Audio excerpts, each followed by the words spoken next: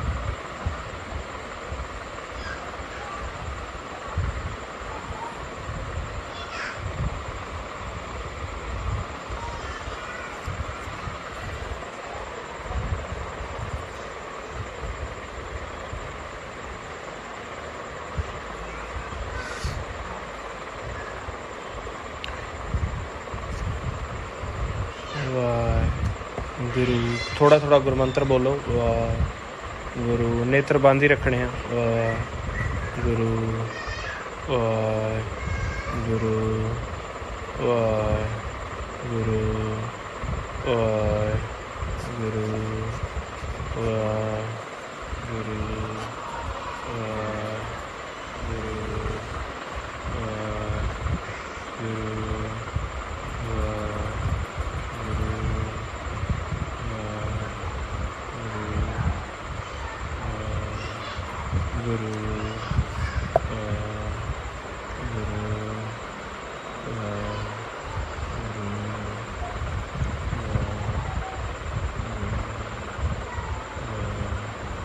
ਹੁਣ ਬੜੇ ਪਿਆਰ ਦੇ ਨਾਲ, ਬੜੇ ਪਿਆਰ ਦੀ ਨਿਗਾਹ ਦੇ ਨਾਲ ਅੱਖਾਂ ਨੂੰ ਹੌਲੀ ਹੌਲੀ ਖੋਲ੍ਹਣਾ ਹੈ। ਦ੍ਰਿਸ਼ਟੀ ਨੂੰ ਜ਼ਿਆਦਾ ਨਹੀਂ ਦੂਰ ਲੈ ਕੇ ਜਾਣਾ, ਉੱਪਰ ਹੀ ਧਿਆਨ ਪਿਆਰ ਦੇ ਨਾਲ ਨਾਲ ਸਿਮਰਨ ਕਰਦੇ ਰਹੋ।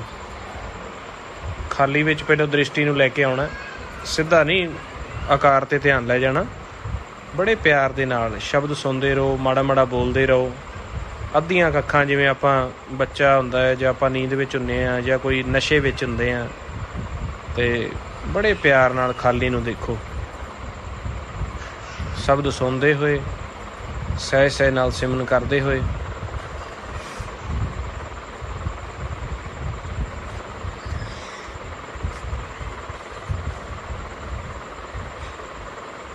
ਬਾਹਲਾ ਦੂਰ ਨਹੀਂ ਨਿਗਾਹ ਲੈ ਕੇ ਜਾਣੀ, ਨਾ ਅੱਖਾਂ 'ਤੇ ਜ਼ੋਰ ਆਵੇ।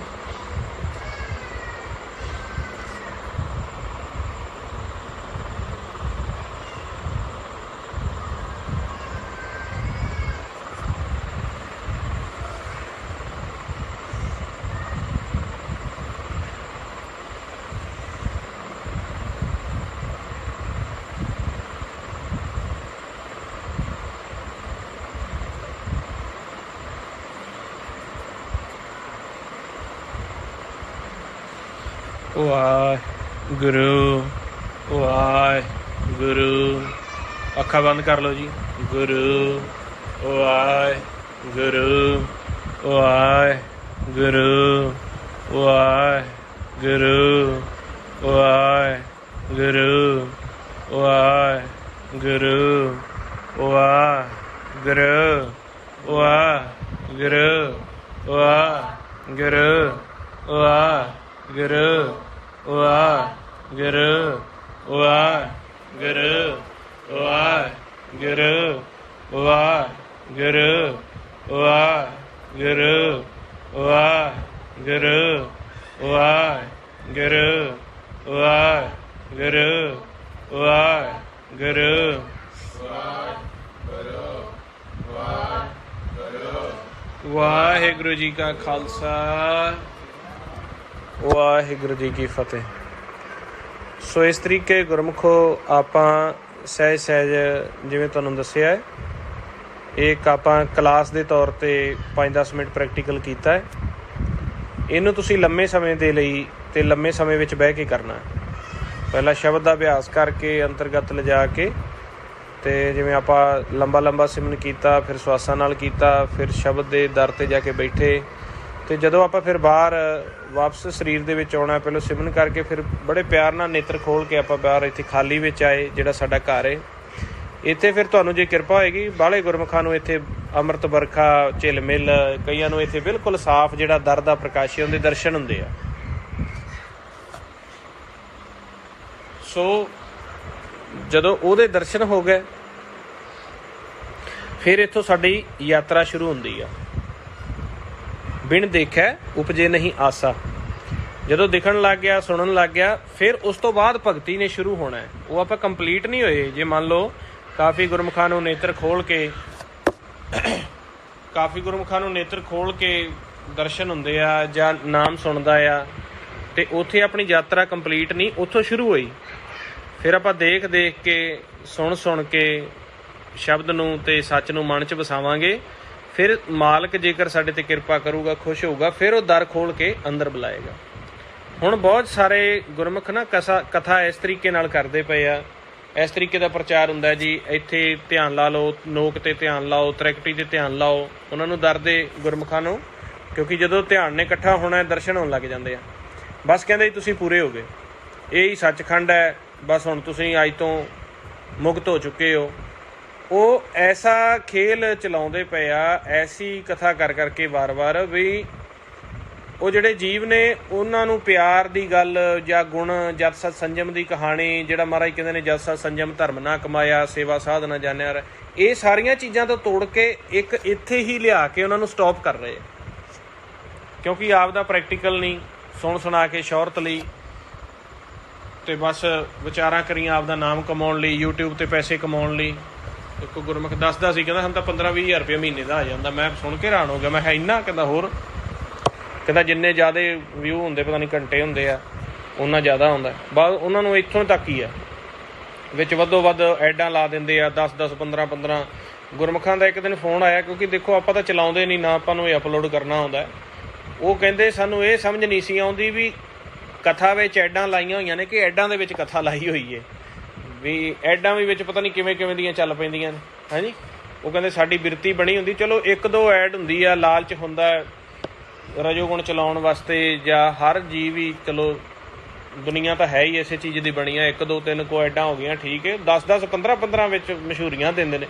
ਉੱਧਰੋਂ ਸੁਰਤੀ ਚੌਥੇ ਪੱਤ ਜਾਣ ਲੱਗਦੀ, ਇਹਨਾਂ ਨੂੰ ਮਸ਼ਹੂਰੀ ਆ ਜਾਂਦੀ, ਫਿਰ ਆਉਂਦੀ, ਫਿਰ ਮਸ਼ਹੂਰੀ ਆ ਜਾਂਦੀ, ਫਿਰ ਆਉਂਦੀ, ਫਿਰ ਮਸ਼ਹੂਰੀ ਆ ਜਾਂਦੀ। ਕਈਆਂ ਨੇ ਗੁਰਮੰਤਰ ਅਭਿਆਸ ਜਿਵੇਂ ਘੰਟੇ ਦਾ ਜਾਪ ਪਾਇਆ, ਉਹਦੇ 'ਚ ਮਸ਼ਹੂਰੀਆਂ ਲਾਈਆਂ ਹੋਈਆਂ। ਹੁਣ ਇੱਕ ਜੀਵ ਇੱਕ ਚਿੱਤ ਹੋ ਕੇ ਜਾਪ ਕਰਦਾ ਪਿਆ, ਚਲੋ YouTube 'ਤੇ ਪਾਤਾ, ਲਾਹਾ ਹੈ, ਵਿੱਚ ਮਸ਼ਹੂਰੀ ਆ ਜਾਂਦੀ, ਅਗਲੇ ਦੀ ਸੁਰਤੀ ਟੁੱਟ ਜਾਂਦੀ, ਅਤੇ 5 ਤਾਂ ਤੁਸੀਂ ਬਣੇ ਖੜੇ ਹੋ ਉਹਦੇ ਲਈ। ਇੰਨਾ ਲੋਭ ਹੁੰਦਾ। ਕੋਈ ਸੇਵਾ ਵੀ ਕਰ ਲਈਏ ਆਪਾਂ ਗੁਰੂ ਘਰ ਦੀ, ਮਤਲਬ ਜਾਣ ਕੇ ਚੜਾ ਕੇ ਕਥਾ ਕਹਾਣੀਆਂ, ਵੀ ਜਿਵੇਂ ਥੋੜ੍ਹੇ ਚਮਤਕਾਰੀ ਜੀਆਂ ਕਥਾ ਸੁਣਾ ਕੇ, ਬਹੁਤ ਜੀਵਾਂ ਨੂੰ ਪਿਆਰ ਤੋਂ, ਕਮਾਈ ਤੋਂ, ਪ੍ਰੇਮ ਤੋਂ ਸਾਰਾ ਤੋੜਦੇ ਪਏ ਆ। ਇਸ ਤਰ੍ਹਾਂ ਦਾ ਮਤਲਬ ਕਿ ਆਪ ਦਾ ਨਾਮ ਚਲਾਉਣ ਦੇ ਲਈ ਗੁਰੂ ਸਾਹਿਬ ਦੇ ਨਾਮ ਨੂੰ ਫਿੱਕਾ ਪਾਉਂਦੇ ਪਏ ਆ। ਜਿਵੇਂ ਕਾਫੀ ਜੀਵ ਕਹਿੰਦੇ ਆ ਨਾ, ਦਿਲ ਤਾਂ ਉਹਨਾਂ ਦਾ ਆਪ ਦਾ ਕਰਦਾ ਹੈ ਵੀ ਨਸ਼ਾ ਪੀਣਾ ਚਾਹੀਦਾ ਹੈ। ਉਹ ਗੁਰੂ ਸਾਹਿਬ ਨੂੰ ਵਿੱਚੇ ਕਹਿੰਦੇ ਨੇ, ਉਹਨਾਂ ਨੇ ਵੀ ਪਿਆਇਆ ਸੀਗਾ ਜੀ ਜੰਗਾਂ ਯੁੱਧਾਂ ਦੇ ਸਮੇਂ। ਇਸੇ ਤਰੀਕੇ ਦਿਲ ਤਾਂ ਆਪ ਦਾ ਕਰਦਾ ਹੈ, ਤੇ ਉਹ ਗੁਰੂ ਸਾਹਿਬ ਦੀ ਗੱਲ ਨੂੰ ਇੱਕ ਆਮ ਜਿਹਾ ਪੇਸ਼ ਕਰਕੇ ਇਹ ਤਾਂ ਗੁਰਮੁਖੋ ਉਹਦੇ 'ਚ ਫਿਰ ਕਮਾਈ ਹੁੰਦੀ ਨਹੀਂ।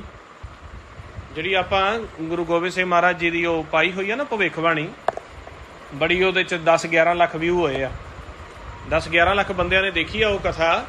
ਉਹਦੇ 'ਚ ਮਹਾਰਾਜ ਨੇ ਇਹੀ ਦੱਸਿਆ ਵੀ ਐਸਾ ਸਮਾਂ ਆਊਗਾ ਵੀ 1 ਸਾਲ ਇੱਕ ਧਰਮ ਚੱਲਿਆ ਕਰੂਗਾ, ਦੂਜੇ ਸਾਲ ਨਵਾਂ, ਫਿਰ ਹੋਰ ਕਲਯੁਗ ਘੋਰ ਪਹਿਰਾ ਵਧੂਗਾ, 6 ਮਹੀਨੇ ਇੱਕ ਧਰਮ ਚੱਲਿਆ ਕਰੂਗਾ, 6 ਮਹੀਨਿਆਂ ਬਾਅਦ ਨਵਾਂ, ਫਿਰ ਮਹਾਰਾਜ ਕਹਿੰਦੇ 3 ਮਹੀਨਿਆਂ ਤੇ ਗੱਲ ਆ ਜਾਣੀ ਆ, ਫਿਰ ਮਹੀਨੇ ਤੇ ਆ ਜਾਣੀ ਆ, ਫਿਰ ਮਹਾਰਾਜ ਕਹਿੰਦੇ ਹਫ਼ਤੇ ਤੇ ਆ ਜਾਣੀ, ਫਿਰ ਕਹਿੰਦੇ ਰੋਜ਼ ਦਾ ਨਵਾਂ ਧਰਮ ਤੇ ਅਗਲੇ ਦਿਨ ਨਵਾਂ, ਭਾਵ ਕਿ ਨਵਾਂ ਬਾਬਾ, ਅਗਲੇ ਦਿਨ ਦੂਜਾ ਬਾਬਾ, ਤੀਸਰੇ ਦਿਨ ਤੀਜਾ, ਨਵਾਂ ਧਰਮ ਰੋਜ਼। ਕਿਉਂ? ਕਾਲ ਜਿਹੜਾ ਆ ਉਹ ਅਕਥ ਕਥਾ ਨੂੰ ਜਾਂ ਬ੍ਰਹਮ ਦੀ ਪ੍ਰੈਕਟੀਕਲ ਦੀ ਕਥਾ ਨੂੰ ਪੇਸ਼ ਕਰਕੇ ਆਮ ਹੀ ਇੰਨਾ ਕਰ ਦਿੰਦਾ ਕਿ ਜੀਵ ਜਿਹੜੇ ਇਹਦੇ ਵਿੱਚੋਂ ਖੋਜ ਸਕਦੇ ਨੇ, ਲਾਹਾ ਲੈ ਸਕਦੇ ਨੇ, ਉਹਨਾਂ ਨੂੰ ਇੱਕ ਆਮ ਜੀ ਗੱਲ ਲੱਗਣ ਲੱਗ ਜਾਂਦੀ ਹੈ ਵੀ ਇਹ ਤਾਂ ਕਹਿੰਦੇ ਆ ਵੀ ਇੱਥੇ ਧਿਆਨ ਲਾ ਲਓ ਜੀ, ਆਹ ਸ਼ਬਦ ਹੁੰਦਾ ਹੈ ਜੀ, ਇਹ ਤਾਂ ਕੁਛ ਨਹੀਂ ਜੀ, ਇਹ ਤਾਂ ਸਾਰਾ ਕੁਛ ਅਸੀਂ ਕਰਕੇ ਦੇਖਿਆ। ਉਹ ਇਹਨੂੰ ਜਿਵੇਂ ਇੱਕ ਯੋਗ ਆਸਣ ਨਹੀਂ ਹੁੰਦੇ, ਉਸ ਤਰ੍ਹਾਂ ਇਹਨੂੰ ਲੈਣ ਲੱਗ ਜਾਂਦੇ ਆ। ਮਹਾਰਾਜ ਨੇ ਆਪਾਂ ਨੂੰ ਕਿਹਾ ਵੀ ਤੁਸੀਂ ਗੁਰਮੰਤਰ ਦਾ ਅਭਿਆਸ ਕਰਕੇ ਮਨ ਦੀ ਮੈਲ ਲਾਉਣੀ ਹੈ। ਗੁਰੂ ਅਮਰਦਾਸ ਜੀ ਕਿਉਂ 12 ਸਾਲ ਮਿਹਨਤ ਕਰਦੇ ਆ? ਗੁਰੂ ਤੇਗ ਬਹਾਦਰ ਜੀ ਮਹਾਰਾਜ ਕਿਉਂ 18 ਸਾਲ ਮਿਹਨਤ ਕਰਦੇ ਆ?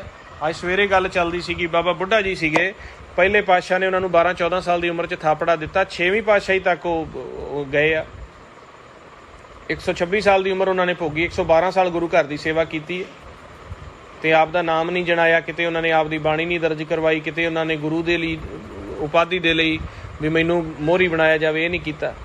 ਇਸ ਤਰ੍ਹਾਂ ਇਹ ਮਿਹਨਤ ਆ, ਤੁਸੀਂ ਇਸ ਤਰ੍ਹਾਂ ਹੌਲੀ ਸਟੈਪ ਬਾਈ ਸਟੈਪ ਚੱਲਣਾ ਗੁਰਮੁਖੋ, ਤਾਂ ਕਿ ਤੁਹਾਡੇ ਅੰਦਰ ਅੰਮ੍ਰਿਤ ਬਣਿਆ ਰਹੇ, ਮਿਹਨਤ ਬਣੀ ਰਹੇ। ਕੱਲੀਆਂ ਜਦੋਂ ਆਪਾਂ ਸਿਮਰਨ ਕਰਦੇ ਨਹੀਂ, ਜੁਗਤੀਆਂ ਭੁਗਤੀਆਂ ਦੇ ਚੱਕਰਾਂ 'ਚ ਪੈ ਜਾਂਦੇ ਆ, ਜੀਵਨ ਖਰਾਬ ਹੋ ਜਾਂਦਾ ਹੈ। ਥੋੜ੍ਹੇ ਸਮੇਂ ਬਾਅਦ ਉਕੇਵਾ ਮਹਿਸੂਸ ਕਰਨ ਲੱਗ ਜਾਂਦਾ ਮਨ, ਗਿਆਨੀ ਹੋਰ ਬਣ ਜਾਂਦਾ। ਇਸ ਤਰ੍ਹਾਂ ਤੁਸੀਂ ਸਟੈਪ ਬਾਈ ਸਟੈਪ ਗੁਰਮੁਖੋ ਗੁਰਮੰਤਰ ਦਾ ਅਭਿਆਸ ਕਰਕੇ, ਫਿਰ ਨਾਮ ਨੂੰ ਸੁਣ ਕੇ, ਫਿਰ ਤੁਸੀਂ ਆਤਮਕ ਮੰਡਲ 'ਚ ਜਾਓਗੇ, ਫਿਰ ਤੁਸੀਂ ਹੌਲੀ ਸੁੰਨ ਮੰਡਲ 'ਚ ਜਾਓਗੇ, ਸੱਚ 'ਚ ਜਾਓਗੇ। ਹੁਣ ਜੀਵਾਂ ਦਾ ਮਨ ਤਾਂ ਚਲਾ ਜਾਂਦਾ ਸੁਪਨੇ ਵਿੱਚ ਭਵਜਲ 'ਚ, ਤੇ ਉਹ ਅਨਾੜੀ ਆਪ ਹੁੰਦੇ ਆ, ਅਨਾੜੀ ਅਸੰਤ ਹੁੰਦੇ ਆ, ਉਹਨਾਂ ਨੂੰ ਕਹਿੰਦੇ ਇਸ ਤਾਂ ਸੁੰਨ ਮੰਡਲ ਗਏ, ਵੀ ਉਹ ਸਾਡਾ ਭੇਤ ਨਾ ਕੋਈ ਲੈ ਲਵੇ, ਸਾਡੀ ਹੱਲਾਸ਼ੇਰੀ ਬਣੀ ਰਵੇ, ਡਿੱਗੇ ਹੁੰਦੇ ਆ ਸੁਪਨੇ ਦੇ ਵਿੱਚ। ਹਾਂ ਤੁਸੀਂ ਠੀਕ ਹੈ ਜੀ, ਸੁੰਨ ਮੰਡਲ ਗਏ। ਸੁੰਨ ਮੰਡਲ ਦੀਆਂ ਨਿਸ਼ਾਨੀਆਂ ਤਾਂ ਦੱਸੋ ਕੀ ਨੇ, ਕਿਵੇਂ ਉੱਥੇ ਜੀਵ ਵਿਚਰਦੇ ਨੇ, ਕੀ ਵਿਚਾਰ ਹੁੰਦੀ ਹੈ? ਉੱਥੇ ਤਾਂ ਵਿਚਾਰ ਹੀ ਹੈ ਨਾ, ਹੱਦ ਭਾਸ਼ਾ 'ਚ ਹੁੰਦੀ ਹੈ। ਉਹ ਅਨਾਹਦ ਇਲਾਕਾ ਹੈ, ਜੀਵ ਕਹਿਣਾ ਸ਼ੁਰੂ ਕਰਦੇ ਉੱਥੇ ਸਿਮਰਨ ਚੱਲ ਰਿਹਾ ਸੀ, ਉੱਥੇ ਕੀਰਤਨ ਚੱਲ ਰਿਹਾ ਸੀ, ਉੱਥੇ ਤਾਤੀਵਾ ਵਾਲਾ ਸ਼ਬਦ ਚੱਲ ਰਿਹਾ ਸੀ। ਇਹੋ ਜਿਹਾ ਤਾਂ ਕੁਛ ਵੀ ਨਹੀਂ ਹੈਗਾ। ਜਿਹੜਾ ਮਹਾਰਾਜ ਨੇ ਕਹਿ ਤਾ ਹੈ ਅਗੰਮ ਅਗਾਧ ਸੁਣੋ ਜਨ ਕਥਾ, ਪਾਰ ਬ੍ਰਹਮ ਕੀ ਅਸਚਰਜ ਸਭਾ, ਉਹ ਤਾਂ ਪਾਰ ਬ੍ਰਹਮ ਦੀ ਸਭਾ ਹੈ, ਜਿੱਥੇ ਕੋਈ ਭਾਸ਼ਾ ਨਹੀਂ, ਕੋਈ ਗਿਆਨ ਨਹੀਂ, ਅਨਾਹਦ ਇਲਾਕਾ ਹੈ, ਪ੍ਰਕਾਸ਼ ਦਾ ਇਲਾਕਾ ਹੈ, ਉੱਥੇ ਤਾਂ ਕੋਈ ਮੂਰਤ ਹੈ ਹੀ ਨਹੀਂ। ਇਸ ਕਰਕੇ ਅਸੀਂ ਕਾਹਲੇ ਨਹੀਂ ਪੈਣਾ ਗੁਰਮੁਖ ਪਿਆਰਿਓ, ਬੜੀ ਸਹਿਜ ਨਾਲ ਸਟੈਪ ਬਾਈ ਸਟੈਪ ਤੁਸੀਂ ਚੱਲਣਾ ਆ। ਸੋ ਇਹ ਆਪਾਂ ਹੁਣ ਜਿਹੜਾ ਪ੍ਰੈਕਟੀਕਲ ਕੀਤਾ, ਇਹਦੀ ਵਿਚਾਰ ਵੀ ਅਪਲੋਡ ਕਰ ਦਿੱਤੀ ਜਾਊਗੀ। ਥੋੜ੍ਹਾ ਜਿਹਾ ਕਾਫੀ ਵਾਰੀ ਗੁਰਮੁਖ ਕਹਿੰਦੇ ਵੀ ਪਿੱਛੇ ਬੱਚਿਆਂ ਦੀਆਂ ਆਵਾਜ਼ਾਂ ਆਉਂਦੀਆਂ ਨੇ, ਸੋ ਇਹ ਰਿਕਾਰਡਿੰਗ ਘਰ ਹੀ ਕਰੀਦੀ ਆ, ਬੱਚਿਆਂ ਦੀਆਂ ਆਵਾਜ਼ਾਂ ਵਿੱਚ ਆਉਂਦੀਆਂ, ਬੱਚੇ ਖੇਡਦੇ ਰਹਿੰਦੇ ਆ ਪਰਿਵਾਰ ਦੇ ਵਿੱਚ। ਔਰ ਥੋੜ੍ਹੇ ਸਮੇਂ ਨੂੰ ਜਦੋਂ ਆਪਣੀ ਉਹ ਕੰਸਟਰਕਸ਼ਨ ਪੂਰੀ ਹੋ ਗਈ 5-4 ਮਹੀਨਿਆਂ ਨੂੰ, ਉੱਥੇ ਫਿਰ ਆਪਣਾ ਗੁਰੂ ਗ੍ਰੰਥ ਸਾਹਿਬ ਮਹਾਰਾਜ ਜੀ ਦਾ ਪ੍ਰਕਾਸ਼ ਵਾਸਤੇ ਜਿਹੜਾ ਬਣਦਾ ਪਿਆ ਕਮਰਾ, ਉੱਥੇ ਹੀ ਆਪਣੀ ਡੇਲੀ ਕਲਾਸ ਹੋ ਜਾਊਗੀ, ਨਾਲੇ ਸਪੈਸ਼ਲ ਮਾਈਕ ਵਗੈਰਾ ਜਾਂ ਜੋ ਵੀ ਹੁੰਦੀਆਂ ਨੇ, ਹੁਣ ਤਾਂ ਸਿੱਧੀ ਫੋਨ ਤੋਂ ਹੀ ਰਿਕਾਰਡ ਕਰਕੇ ਤੁਹਾਨੂੰ ਪਾਉਂਦੇ ਆ। ਫਿਰ ਉੱਥੇ ਜੋ ਸਹੂਲਤਾਂ ਹੁੰਦੀਆਂ ਨੇ ਵੀ ਤੁਹਾਨੂੰ ਸੁਣਨ 'ਚ ਕੋਈ ਦਿੱਕਤ ਨਾ ਆਵੇ, ਸੰਗਤ ਦੇ ਲਈ ਹੈ ਵੀ ਲਾਹਾ ਲੈ ਲਈਏ ਆਪਾਂ। ਸਾਡਾ ਤਾਂ ਇਹੀ ਕੋਸ਼ਿਸ਼ ਆ ਵੀ ਅੰਮ੍ਰਿਤ ਵੇਲੇ ਵੀ, ਸ਼ਾਮੀ ਵੀ, ਰਾਤੀ ਵੀ, ਜਿਵੇਂ ਵੀ ਹੋਵੇ ਵੀ ਚਲੋ ਅਸੀਂ ਆਪਦੇ ਪਾਸੋਂ ਕੋਈ ਕਮੀ ਨਾ ਛੱਡੀਏ, ਤੁਸੀਂ ਮਿਹਨਤ ਕਰਦੇ ਰਹੋ ਅਤੇ ਸਾਡਾ ਜਨਮ ਸਫਲ ਹੋ ਜਾਵੇ। ਇਸ ਤਰੀਕੇ ਅਸੀਂ ਕੋਸ਼ਿਸ਼ ਕਰਾਂਗੇ ਵੀ ਅਭਿਆਸ ਉਸ ਸਮੇਂ ਦੇ ਵਿੱਚ ਕਰਵਾਇਆ ਜਾਵੇ, ਸ਼ਾਂਤੀ ਹੋਵੇ, ਇਕਾਗਰਤਾ ਹੋਵੇ, ਹੋਰ ਜਾਂ ਜੋ ਵੀ ਲੋੜ ਹੋਊਗੀ ਆਪਾਂ ਉਹਨੂੰ ਪੂਰਾ ਕਰਾਂਗੇ ਸਮੇਂ ਦੇ ਨਾਲ। ਸੋ ਬਾਕੀ ਤੁਸੀਂ ਪ੍ਰੈਕਟੀਕਲ ਕਰੋ, ਪ੍ਰੈਕਟੀਕਲ ਤੋਂ ਬਿਨਾਂ ਹੋਰ ਕੋਈ ਰਸਤਾ ਨਹੀਂ। ਆਓ ਜੀ, ਆਪ ਜੀ ਦੇ ਨਾਲ ਬਚਨ ਕਰਦੇ ਹਾਂ, ਕੋਖਰ ਵਾਧਾ ਘਾਟਾ ਹੋ ਗਿਆ ਹੋਵੇ ਸੰਗਤ ਗੁਰੂ ਬਖਸ਼ਣਯੋਗ ਨੇ ਬਖਸ਼ ਦੇਣਾ ਜੀ। ਵਾਹਿਗੁਰੂ ਜੀ ਕਾ ਖਾਲਸਾ,